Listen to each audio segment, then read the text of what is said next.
Deus abençoe você nessa manhã de domingo, que o Senhor venha renovar as suas forças, o seu ânimo, o seu vigor. Vamos orar, amém? Pai, eu te louvo por mais um dia, eu te louvo porque Tu és bom e a Tua misericórdia ela dura de geração em geração.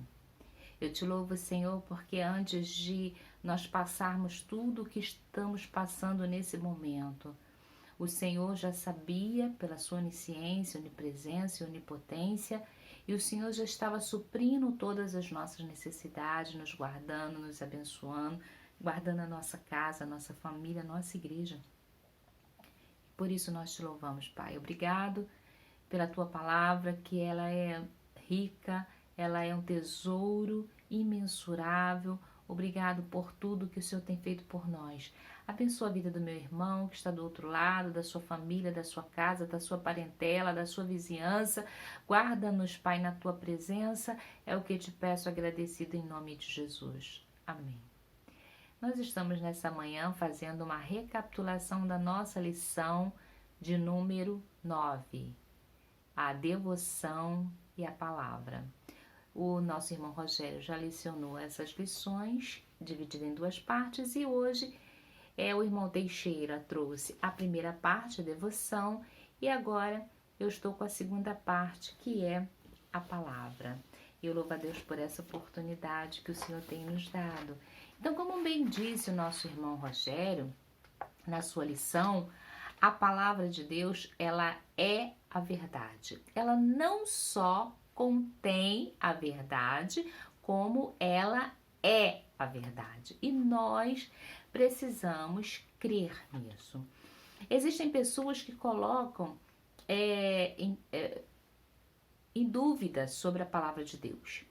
Muitas pessoas falam que a Bíblia foi escrita por homens, sendo que realmente a Bíblia foi escrita por homens, mas homens inspirados por Deus. É diferente. Então ela é a palavra de Deus. Deus inspirou os homens. Foram 40 autores, 40 escritores que a Bíblia que houveram na Bíblia, porém todos eles inspirados pelo Senhor. E é muito lindo isso, porque de Gênesis a Apocalipse a Bíblia se completa, né? Porque o autor da Bíblia é um só, que é Deus. Então a nossa lição ela vai falando que a Bíblia ela é o nosso manual de vida. João 17:17 diz: santifica-os na verdade, a tua palavra é a verdade. Ela é o nosso manual de vida. Nós precisamos estar com a nossa vida baseado na palavra de Deus. Eu costumo dizer que a Bíblia também ela é o espelho. Porque lá no Antigo Testamento, e eu já falei para vocês que eu gosto muito do Antigo Testamento, lá no Antigo Testamento, quando foi feito o tabernáculo, no átrio tinha 3 utensílios, que era o altar de holocausto, a bacia de bronze e...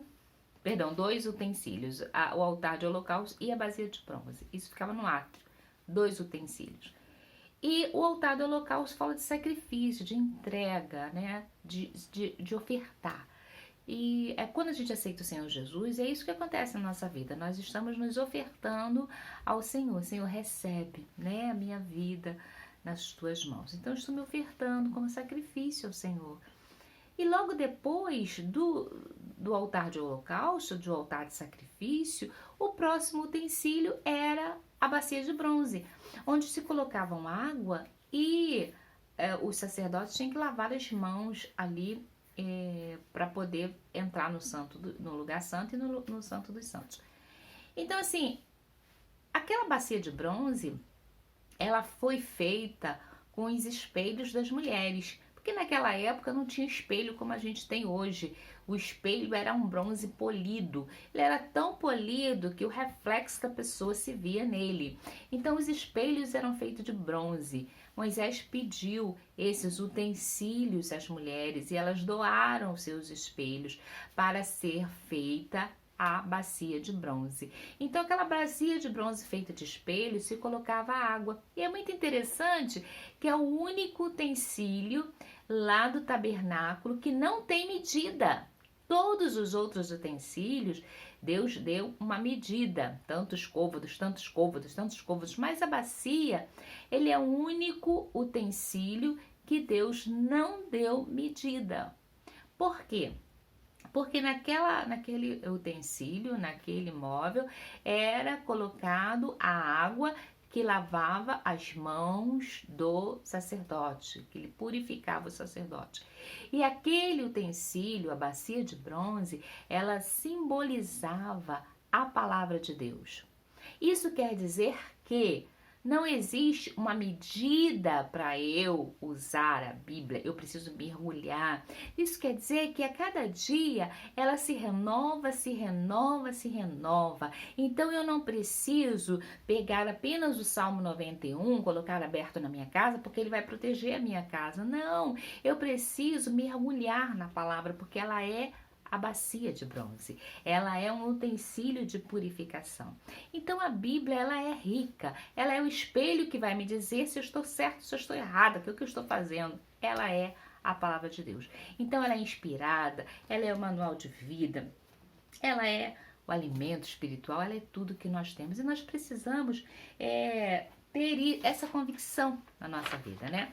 Nós vamos disponibilizar também uma folhinha que vai estar junto lá no grupo do WhatsApp para a gente poder estar falando um pouquinho sobre a palavra de Deus. Mas assim, antes de nós entrarmos na nossa folhinha, eu queria compartilhar com vocês um momento da minha vida.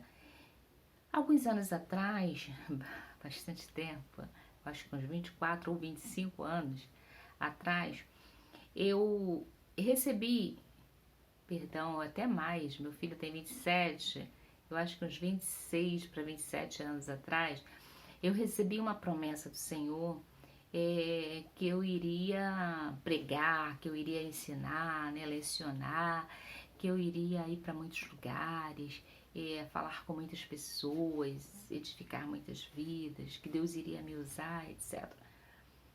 Só que quando eu recebi aquela promessa, aquela palavra, eu não tinha essa habilidade. Até na igreja, para ir lá na frente falar alguma coisa, eu era um nervosismo só, não tinha segurança. Não que eu não tinha fé, mas não tinha segurança naquilo. E ficava, né, irmão, aí, né, irmão, aí, né, irmão, aquela coisa assim de vício de linguagem, era uma coisa muito complicada. E quando eu recebi essa promessa, essa palavra, ela ficou no meu coração queimando. E eu lembro que foi passando os meses depois dessa palavra, mas aquilo não saía da minha mente.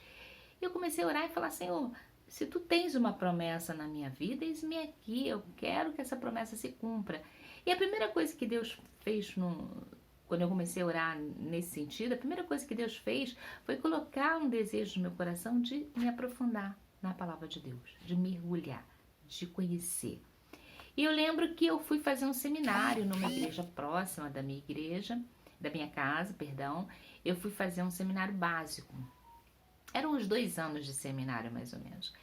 E eu comecei a aprender a palavra de Deus. Cada coisa que eu aprendi ali, eu crescia numa graça, no conhecimento. Eu ficava maravilhada com tudo aquilo ali que eu aprendia. E eu lembro que quando eu estava quase terminando o seminário, um dos meus professores me convidou para pregar no culto jovem daquela igreja. Ora, eu nunca tinha pregado em igreja nenhuma. Quando eu recebi aquele convite, eu me dei um frio na barriga, um temor, mas eu não podia dizer não, eu não podia rejeitar, eu estava ali para aprender e eu não podia rejeitar. E aí eu aceitei, claro, mas fiquei apavorada. Eu lembro que na semana da pregação, eu ia pregar no sábado, durante a semana, terça ou quarta, não me lembro, o meu cunhado, esposo de minha irmã, ele é marinheiro, ele estava na Espanha, ele ficou 6 meses fora, e ele chegou naquele dia. E eu falei assim, eu vou correr lá na casa da minha irmã para ver meu cunhado, dar um abraço nele, e fui na casa da minha irmã. Chegando lá, eu parabenizei, né, a ele pela viagem e tudo mais, e falei para ele assim, eu não posso demorar, eu vim aqui rapidinho, só para te dar um abraço. E ele falou assim, não, mas você não vai sair sem a gente orar. E fomos para a sala para orar. Tinha outros irmãos lá que foram lá também para falar com ele, né? Dar as boas-vindas. E ele foi orar por mim, para eu sair. E quando ele foi orar por mim, meu cunhado estava fora, ele não sabia de nada, ele não sabia que eu tinha um compromisso no sábado, ele não sabia que eu ia pregar, ele não sabia de nada. E quando ele foi orar por mim naquela hora, o Senhor o tomou para falar comigo. É muito lindo que o Senhor falou assim, ó, não temas quando subires naquela tribuna para falar a minha palavra, porque estarei eu colocando as palavras na tua boca, porque tenho me agradado de ti, desde o dia em que colocasse um propósito no teu coração de aprender a minha palavra. Olha, irmãos, isso foi uma benção. Eu chorava, foi um manancial de Deus na minha vida. E eu fui para aquela igreja naquele sábado. Eu lembro que eu fiz um jejum de 24 horas. Eu subi naquele púlpito naquele dia em jejum. Porque, na verdade, o que eu mais queria era que Deus cumprisse a sua promessa na minha vida. E Deus mudou a minha história naquele dia. O meu esposo, ele falou assim, ó, não é ela que está falando. Deus mudou a minha vida. Tá quase 27 anos. E nesse período eu já preguei em vários lugares, fora do Rio de Janeiro. Eu já preguei em vários lugares. Leciono há 20 anos no seminário. E o Senhor fez cumprir aquela promessa, porque eu aceitei a bênção do Senhor. Eu tenho certeza que Deus tem uma bênção para a sua vida, relacionado à sua palavra, porque a palavra de Deus é o nosso manual de vida. Nós precisamos viver isso, amar isso, ter isso na nossa vida. Amém? Eu gostaria de compartilhar com você da folhinha que eu coloquei. Nós temos ainda alguns minutos. Eu botei aí na nossa folhinha que a palavra Bíblia, ela não aparece nas escrituras. A gente não vai ver nas escrituras a palavra Bíblia, apenas na nossa capa, na capa da nossa Bíblia, que está escrito Bíblia, mas dentro da Bíblia não tem essa palavra. Esse nome vem do grego. Os gregos chamavam de uma pequena folha de papiro pronta para escrever, eles chamavam de biblos. Pequena folha pronta para escrever. Há um rolo de papiro, ou seja, várias folhinhas dessa, há um rolo de papiro, eles chamavam de biblion.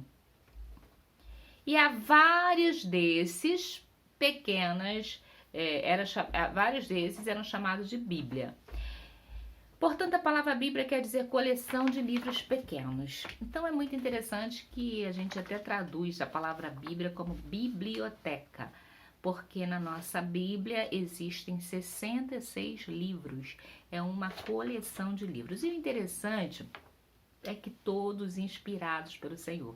Então, mesmo sendo livros com autores diferentes, autores com visão diferente, autores com culturas diferentes, autores com locais diferentes, elas não entram em contradição. Por quê? Porque o único autor da Bíblia, o único inspirador da Bíblia é Deus. E isso é maravilhoso. A Bíblia é um livro que não perde a sua essência. Ela foi o livro, ela é o livro mais antigo e ela é o livro mais recente. Ela é o livro, ela é a verdade, ela é a palavra de Deus. E o interessante é que com a invenção do papel, desapareceram e aí a palavra biblons deu origem ao nome livro, tá? A Bíblia contém 3 histórias, isso é muito interessante para a gente poder ter essa noção, essa consciência do que é a Bíblia para nós. A Bíblia contém 3 histórias. Primeiro, a história da criação, onde fala no começo de todas as coisas, a criação do mundo, a criação da vegetação, a criação dos animais, a criação do homem, a criação. E dentro dessa criação, do princípio, né, como de Gênesis, que é o princípio de todas as coisas, a gente também vê lá o princípio do pecado, o princípio da desobediência, o princípio da divisão, da formação das línguas, o princípio de todas as coisas. Então, começamos isso tudo no livro de Gênesis, é a história da criação. A segunda história que a Bíblia vai contando é a história de uma nação. E a terceira história é a história de um homem. Então a Bíblia vai falando da história da criação, a história de uma nação e a história de um homem. Deixa eu falar uma coisa para vocês, só abrindo um parênteses aqui, que às vezes as pessoas falam, e eu já vi e ouvi muitas pessoas falando isso, que Deus escolheu Israel. Não que seja pecado falar isso, mas não é tão certo falar isso. Deus não escolheu Israel. Porque eu penso que quando Deus escolhe alguém e despreza o outro, seria uma injustiça de Deus, né? Por que escolher uma nação e desprezar outras? Por que não escolheu o Brasil? Ou por que não escolheu outra nação? Por que tinha que ser Israel? Então Deus não escolheu Israel. A gente precisa ter isso na nossa mente. Deus não escolheu Israel. Deus criou Israel. E isso é diferente. A Bíblia diz, lá no livro de Gênesis, que é o princípio de todas as coisas, no capítulo 12, por ali, a Bíblia diz que Deus viu um homem, Abrão. Abrão era um homem gentil. Não havia nação de Israel naquela época. Era um homem gentil que morava lá em Ur dos Caldeus. E a Bíblia diz que Deus olhou Abrão, viu que ele estava no meio de um povo idólatra, um povo pecador, mas o seu coração não estava naquela idolatria. E Deus chama Abrão e fala assim, sai da tua terra, do meio da tua parentela, porque de ti farei uma grande nação. A Bíblia diz que Abrão, ele aceitou essa bênção, ele creu contra a esperança. Ele era um homem de 75 anos, ele era um homem velho, ele era um homem estabelecido, ele tinha sua riqueza, seus servos, seus bagados, tinha sua esposa, mesmo sendo estéril, não tendo filho, mas ele tinha uma vida estabilizada. E ele larga tudo para viver uma aventura numa terra longínqua. Ele sai da sua estabilidade. Ele creu contra a esperança. Olha que maravilha. E Deus fez essa promessa valer na vida de Abrão. Quando Sara tem Isaac, Isaac tem Jacó e Esaú, e quando Jacó luta com o anjo no val de Jaboque, Deus muda o seu nome para Israel. E ali nasce a nação de Israel, os 12 filhos de Jacó, as tribos de Israel, e começa toda uma história de Israel, quando José, governador do Egito, Jacó vem com seus criados, 70 almas, diz a Bíblia, para Gozém, por causa da fome, e eles entram ali 70 almas e saem 2 milhões de pessoas com Moisés. Uma nação foi fortificada nas terras inimigas, que é as terras do Egito. Então, Deus criou uma nação. É diferente quando eu digo que Deus escolheu, né? Quando eu digo que Deus escolheu, parece que já existia nação e Deus foi lá e escolheu uma delas. Não, Deus criou uma nação. Por que ele criou uma nação? Por que Deus teria que criar uma nação? Por que era necessário Deus criar uma nação? Isso é muito lindo, porque lá no livro de Gênesis, no princípio de todas as coisas, veio o pecado. A Bíblia diz que Adão pecou, né? Comeu o fruto que não era para comer, e aí o pecado entrou, a morte entrou, e era necessário que a vida viesse para aniquilar a morte. Então, Adão pecou, o pecado entrou. Era preciso que esse homem que foi destituído da presença de Deus, ele voltasse à comunhão com Deus. Como seria possível isso? Não tinha como, a humanidade estava perdida, destinada a viver eternamente sem Deus. Mas aí, Deus tem uma promessa lá no Gênesis, ele fez uma promessa para Eva, da tua semente nascerá um que esmagará a cabeça da serpente. Então, era preciso que da semente da mulher nascesse alguém que viesse aniquilar a força do mal e a morte que estava entrando na humanidade. Mas para que isso acontecesse, precisava ter uma nação preparada para isso. Por isso Deus escolheu Abrão, fez uma promessa e dele fez uma grande nação e criou a nação de Israel, uma nação com princípios e costumes de uma liturgia completamente diferente das outras nações, de uma nação teocrática, uma nação que viesse a ter um único Deus, uma nação que conseguisse influenciar o mundo através da sua cultura. É o que acontece com Israel até hoje. As leis, os costumes, as práticas, todas são baseadas nos costumes e ritos de Israel. Então Israel é uma nação que ensina ética ao mundo, porque ela é uma nação que foi criada projetada pelo próprio Deus para a salvação da humanidade. Então é por isso que Deus criou a nação de Israel. Então a Bíblia ela vai falando a história da criação, a história de uma nação e a história de um homem. Quem é esse homem? O homem é o autor da nossa salvação, né? O Senhor e autor da nossa salvação. Do Gênesis ao Apocalipse, a história fala de Jesus. Ele é tudo, né? Ele é a semente da mulher, ele era o cordeiro que estava preso lá na hora que Abraão ia oferecer o seu filho. Ele estava presente lá no deserto com Moisés e assim ele foi sucessivamente presente em toda a história, né? Lá na fornalha com os jovens e assim sucessivamente o Senhor estava presente porque fala a história do homem que é o próprio Senhor Jesus. Então olha só, a Bíblia tem no Antigo Testamento 929 capítulos, 23.214 versículos. No Novo Testamento, 260 capítulos, 7.959 versículos. Toda a Bíblia tem 1.189 capítulos e 31.173 versículos. A Bíblia já foi traduzida em 1.763 línguas e dialetos, mas ainda restam umas 1.000 idiomas que ela precisa ser traduzida. A Bíblia tem 1.260 promessas. Isso, se a gente for botar por ano, ela tem mais ou menos 3,5 promessas para cada dia do ano, para minha vida e para a sua vida. Por isso que ela é linda, a palavra de Deus. Jesus e a Bíblia se completam. Jesus honrou a Bíblia, viveu a Bíblia e venceu com a Bíblia. A Bíblia honra a Cristo, apresentando em todos os seus livros e fazendo dele o tema central da sua mensagem. Baseado em tudo isso, eu preciso ter sede da Bíblia, amar a Bíblia, querer conhecer mais e mais da Bíblia. Oséias diz que o povo do Senhor foi destruído por falta de conhecimento e Paulo aconselha que nós devamos crescer na graça e no conhecimento. Então, precisamos de uma dieta rica em proteína, que é a palavra de Deus.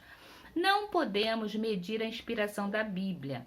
Podemos, contudo, estabelecer que ela é um livro muito confiável e dentre todos os livros da história. Usando os métodos do historiador para estabelecer a historicidade, a Bíblia ela se destaca como um único livro super confiável. Nenhum padrão estabelecido por Deus na Bíblia tem mudado em todos os séculos da história. Isso dá credibilidade a esse livro tão histórico. Ou seja, a Bíblia no Antigo Testamento, na Antiguidade, ela mantém a mesma padronicidade, posso dizer assim. Ela não houve mudança. Por quê? Porque a Bíblia diz que Deus não muda e nem há nele sombra de variação. Então a Bíblia ela é a infalível palavra de Deus. O que ele pede de nós? Ele pede de nós hoje que nós venhamos a crer nela, a confiar nela, né? A estabelecer para nós um padrão de vida ética. Até na nossa lição ele termina que a gente precisa usar o método do OICA. O que é o método do OICA? Observação, interpretação, correlação e aplicação. Esse é o método que eu preciso usar com a palavra de Deus. Então, a gente observa a Bíblia, a gente interpreta a Bíblia.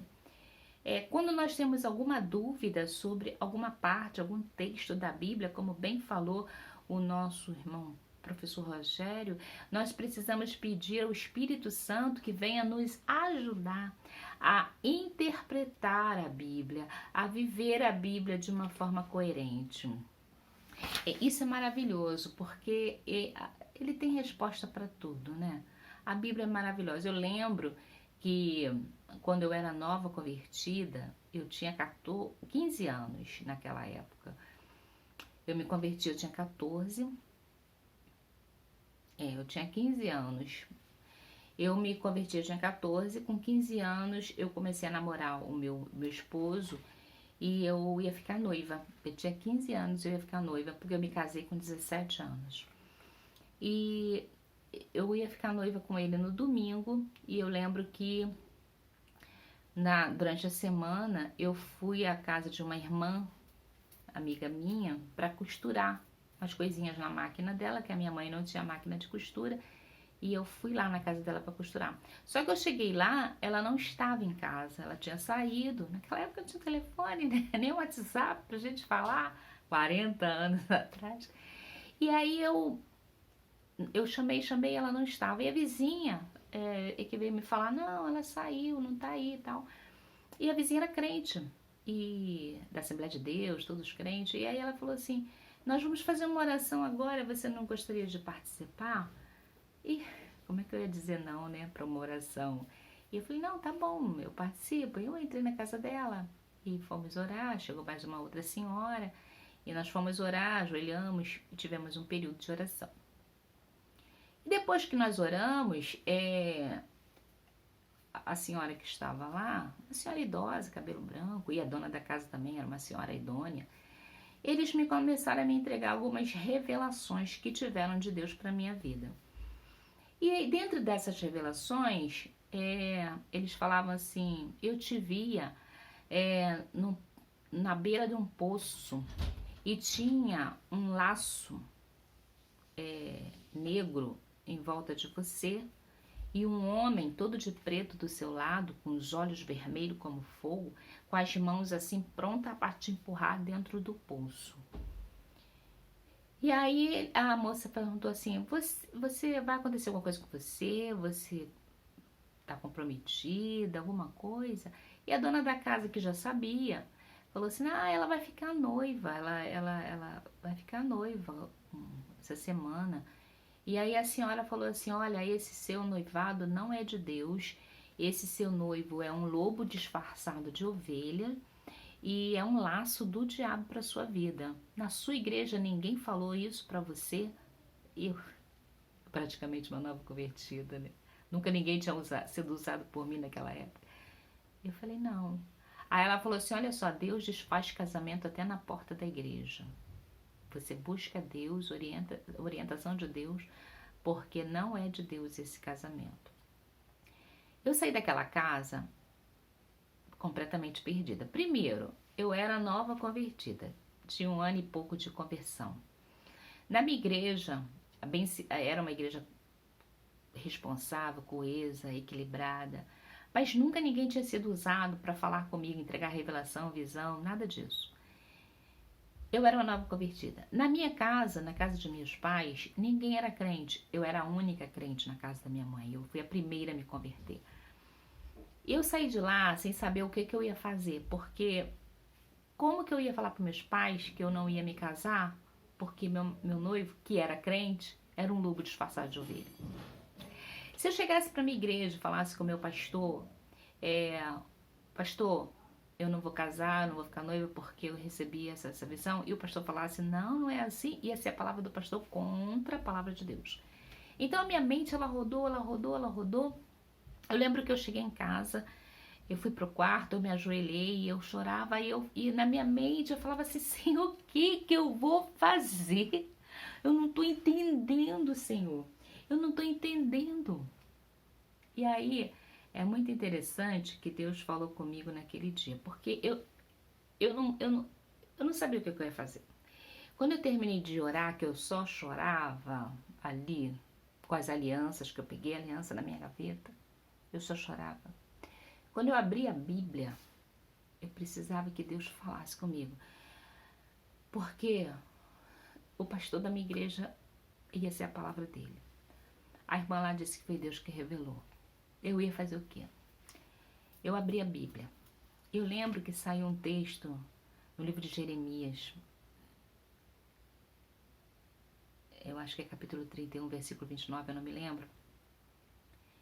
A minha Bíblia não está aqui perto de mim, só estou com a revista, senão eu pegava e lia para vocês.